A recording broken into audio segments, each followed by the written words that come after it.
hall de séance aujourd'hui, le CAC 40 a ouvert en hausse avant de perdre du terrain et de voisiner une bonne partie de la journée autour de son point d'équilibre pour finir sur un repli de 0,36% vers les 5671 points.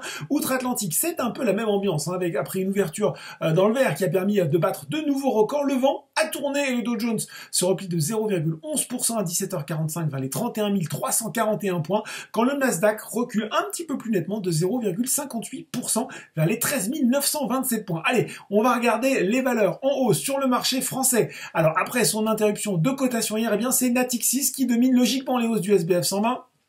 Pour rappel, sa maison mère BPCE a annoncé le dépôt d'une offre publique visant le solde du capital de sa filiale, 29,3%, qu'elle veut retirer de la bourse, le tout au prix de 4 € par action. Pour rappel, Natixis avait été introduit sur les marchés à 19,55 € par titre en 2006. Sinon, ça va toujours nickel pour Eramet, qui signe une 4e séance de hausse consécutive, gagnant près de 6% aujourd'hui. Derrière les titres des foncières, Unibail, Rodamco, Westfield et Klépierre bondissent à nouveau sur le CAC 40. On retrouve Société Générale juste derrière Unibail.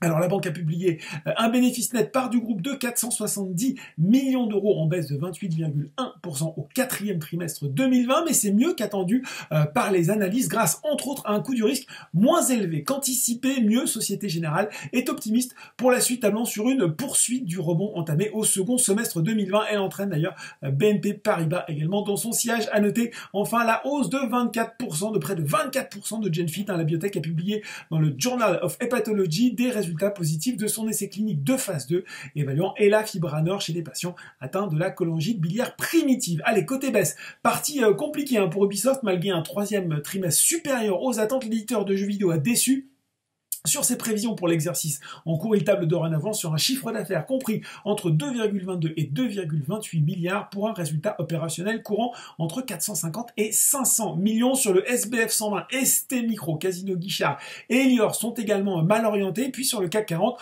en plus de ST Micro et Alstom, on retrouve Air Liquide, un traitement qu'on pourra trouver injuste alors que le leader des gaz industriels a publié des résultats 2020 supérieurs aux attentes, marqués notamment par un résultat opérationnel courant en progression de 3,6% à 3,79 milliards d'euros. Le groupe a également proposé, c'est à noter, le versement d'un dividende de 2,75 € par action au titre de 2020, en hausse de 1,9%, et d'attribuer à ses actionnaires une action gratuite pour 10 détenus, une attribution envisagée pour juin 2022.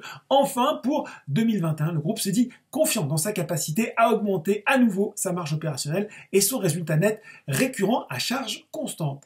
Voilà, c'est tout pour ce soir. En attendant, n'oubliez pas tout le reste de l'actu éco et finance est sur Boursorama.